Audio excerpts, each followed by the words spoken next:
Okay, magluto tayo ng Bicol Express na labong. Okay, labong nalaga na yan. Tapos piniga. Sibuyas, bawang, sili, bagoong, baboy, tsaka gata.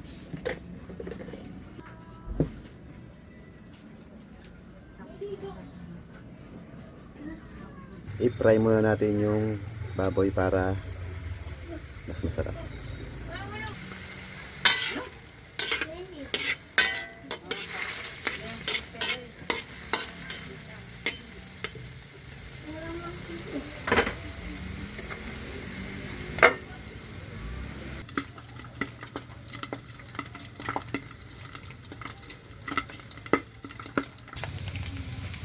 Yan, pag ganyan okay na yan. Yan, ilagay nyo na yung bawang, sibuyas, yung sili, saka yung tawag dito, yung bagoong.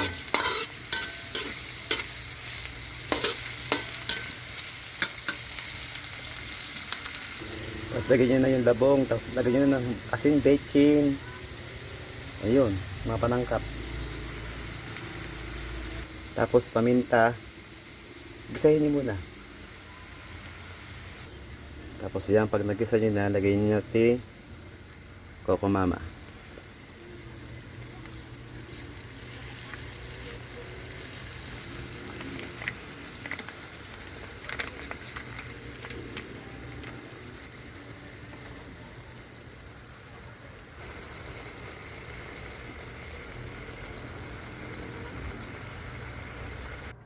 Oh, yan na.